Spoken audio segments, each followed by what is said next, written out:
Halo, perkenalkan, kita kelompok 2, terdiri dari saya, Liman, kemudian Palu Piningsih, Ira, Christine, Meli, dan Nara.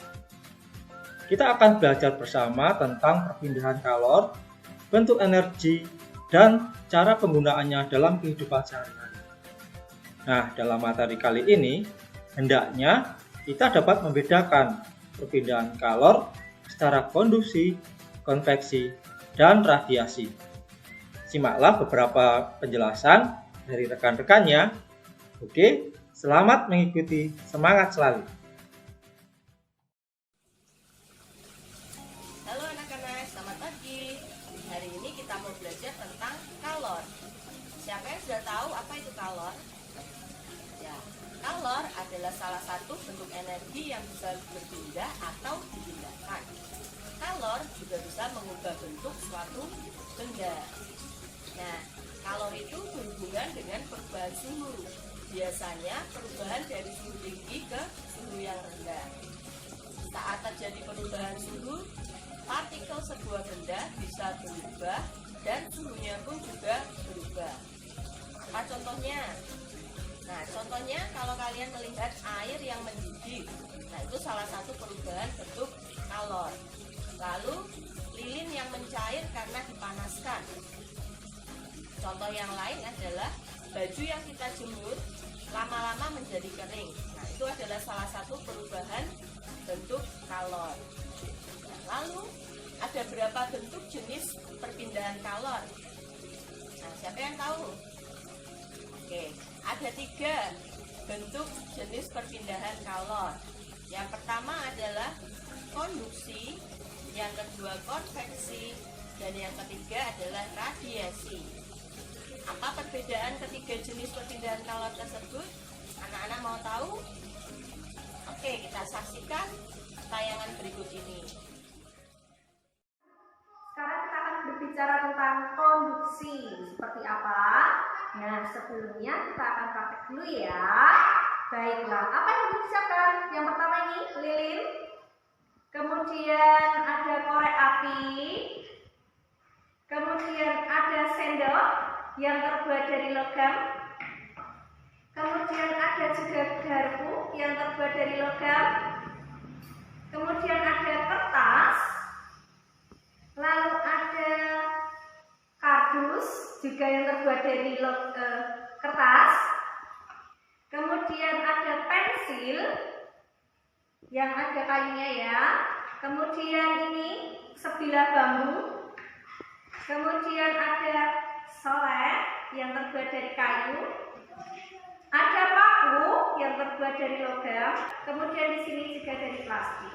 Nah, kita akan mempraktekkan, kalian juga ikuti, disiapkan barang-barang yang ada di sekitar kalian.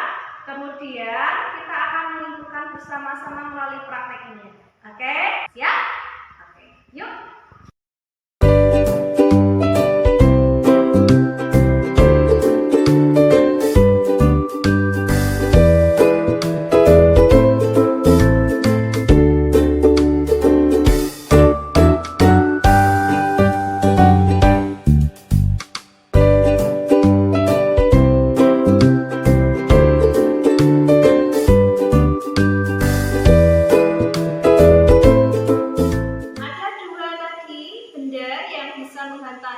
Panas atau kalor, yang cepat menghantarkan panas atau kalor, dan yang tidak cepat menghantarkan panas atau kalor. Yang cepat menghantarkan panas kita sebut dengan konduktor, sedangkan yang tidak cepat menghantar panas kita sebut sebagai isolator. Nah, benda-benda di sekitarmu apakah ada? Oke, silakan kalian sebutkan benda-benda yang bersifat konduktor dan juga benda-benda yang bersifat isolator. Kamu cari di sekitarmu dan kamu tuliskan. Oke? Sekarang kita lanjut ke perpindahan kalor yang berikutnya. Selanjutnya adalah perpindahan kalor melalui radiasi. Apa itu radiasi? Radiasi adalah perpindahan kalor tanpa melalui zat perantara. Contoh radiasi Radiasi adalah ketika siang hari matahari menyinari bumi. Kita dapat merasakan hangat atau panasnya sinar matahari di dalam tubuh kita. Manusia memanfaatkan energi dari radiasi matahari untuk mengeringkan pakaian, mengeringkan ikan, dan untuk mengeringkan padi. Perpindahan kalor atau panas secara konveksi ini, zat yang menerima panas akan menjadi lebih ringan anak-anak, sehingga zat tersebut akan bergerak naik. Ketika terjadi proses perpindahan kalor dengan cara konveksi, akan disertakan zat perantaranya. Nah, di alam ini, proses perpindahan panas secara konveksi terjadi pada saat anak-anak memasak air panas. Anak-anak bisa amati nanti di rumah. Ketika memasak air panas, pada panci bagian bawah terkena panas dari kompor. Air yang ada di dasar atau di bawah akan bergerak naik, dan yang ada di atas akan bergerak turun. Begitu juga seterusnya, sehingga nanti seluruh air itu akan menjadi panas. Pada zat gas, contoh terjadi di alam kita adalah adanya proses angin darat dan angin laut. Pada proses angin darat dan angin laut juga terjadi perpindahan panas secara konveksi. Nah, anak-anak, selanjutnya kita akan melakukan sebuah eksperimen atau percobaan yang kan air panas di gelas bening seperti ini. Lalu ada es batu.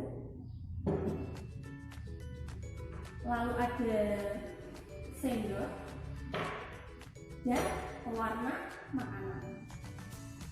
Nah, langkah pertama untuk melakukan uji coba atau percobaan perpindahan panas secara konveksi adalah air panas ini tadi kita tetesi dengan 1 tetes pewarna makanan.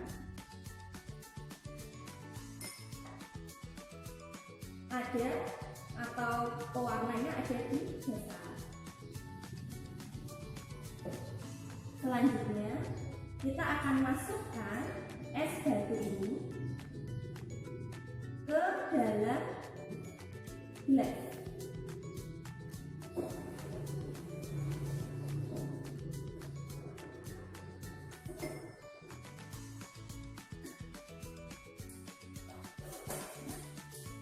Anak-anak bisa mengamati di sini.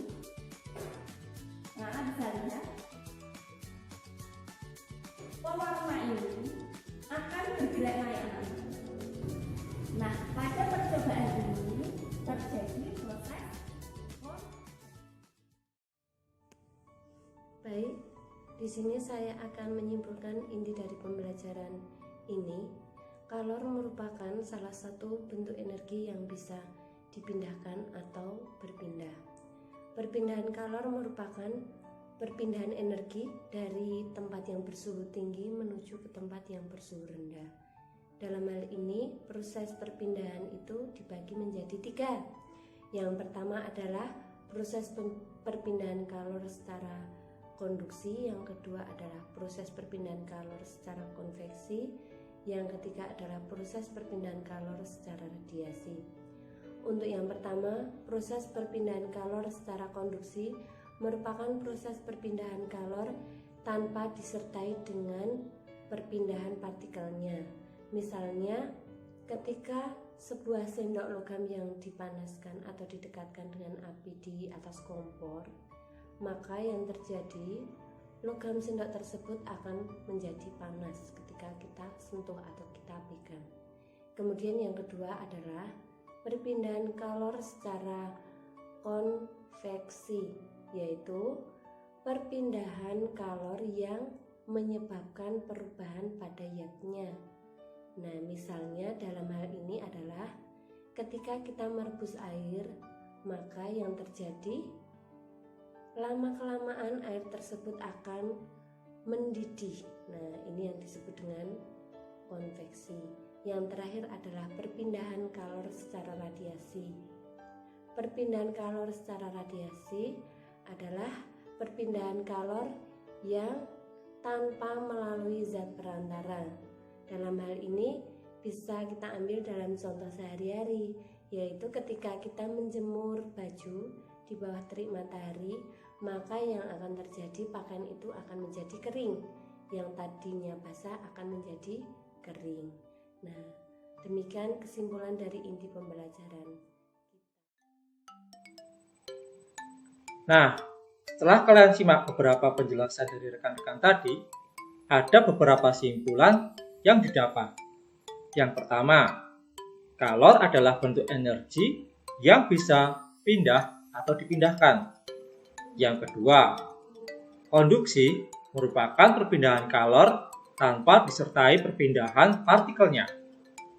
Yang ketiga, konveksi merupakan perpindahan kalor yang menyebabkan terjadinya perubahan zat pada sebuah benda akibat dari perubahan suhu atau perpindahan energi yang terjadi.